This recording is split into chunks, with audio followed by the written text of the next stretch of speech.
तो ये मुट्ठियां भर भर के हमारी कब्र पे मट्टी डालना सवाब समझेंगे कि बिल्कुल ये सवाब है।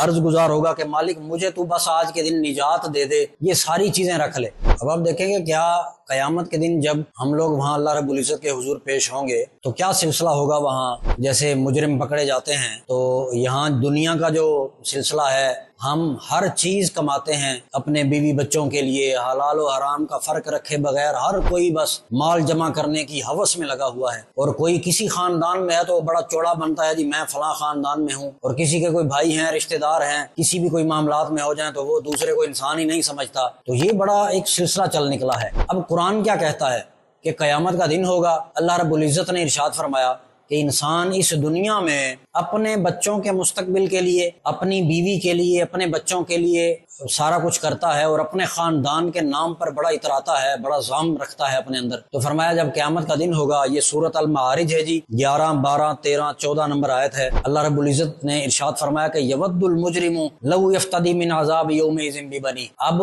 बेटे बंदा दुआएं करके लेता है, अल्लाह रब्बुल इज़्ज़त की बारगाह में बड़ा गिड़गिड़ा के दुआएं करता है, या अल्लाह मुझे औलाद अता कर। लेकिन अल्लाह रब्बुल इज़्ज़त खुद फरमा रहे हैं, फरमाया सूरत अल मारिज में, फरमाया कि जिस दिन वो क़यामत का जो दिन होगा, फरमाया उस दिन जब ये लोग पेश होंगे मेरी बारगाह में तो वहां ये कहेंगे कि बिबानी ही, या अल्लाह मेरे बेटे रख ले, तू मेरे बेटे ले ले। फिर अगली आयत है 12 नंबर, वसाहिबती, या अल्लाह मेरी बीवी भी रख, व अखी ही, या अल्लाह मेरे भाई भी रख ले, और वह फसीलती इल्लती तुवी, और जिस खानदान में मैं पनाह लेता था मेरे मालिक वो मेरा खानदान भी रख। मुझे जो भी तूने नाम दिया था, मैं मलिक था, चौधरी था, जट था, जो भी मतलब एक खानदान है, अल्लाह रब्बुल इज़्ज़त ने मुख्तलिफ बरादरियों के नाम रखे हुए हैं, ये सारा उसी का ही करम है मालिक का। तो जो भी खानदान है वो शख्स कहेगा, अल्लाह का कुरान कहता है कि मालिक मेरा खानदान रख ले, और वमन फिल अर्दी जमिया, जो कुछ जमीन में तूने मुझे दिया सब कुछ रख, लेकिन सुम्मा युंजी ही, मुझे निजात दे दे। ये देखें अल्लाह का कुरान कह रहा है कि कितनी बड़ी वहाँ कैफियत होगी,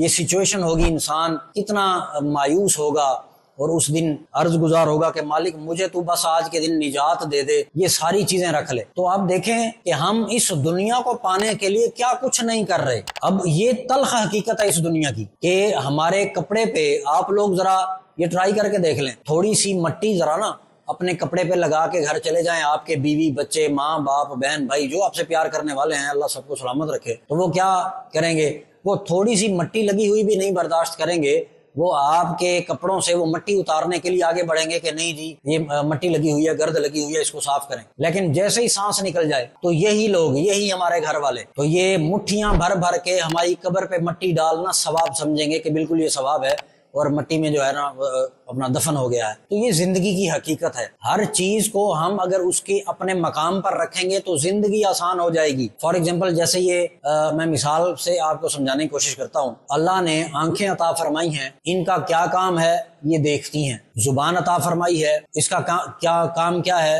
ये बोलने में भी मददगार है और चखने में भी। और कान अता फरमाए हैं, इनका क्या काम है कि ये सुनते हैं। ऐसे ही आंखें सुनना शुरू कर दें, कान जो है वो देखना शुरू कर दें, तो ये जिंदगी का निजाम दरहम बरहम हो जाएगा। हर चीज उसके अपने असल मकाम पर जब होगी तो सारे मामलात ठीक होंगे। ऐसे ही अल्लाह रब्बुल इज़्ज़त ने जो दिल बनाया है ना, ये दुनियावी मामलात के लिए नहीं बनाया। ये बनाया किस लिए है? ये सिर्फ एक चीज के लिए बनाया है। अल्लाह रब्बुल इज़्ज़त ने अपने आप के लिए ये बनाया है कि इसमें है बंदे तू मुझे रख। जब हम अल्लाह रब्बुल इज़्ज़त से हट कर बाकी चीजों में अपने दिल को लगाएंगे तो कभी भी सुकून नहीं मिल सकेगा हमें।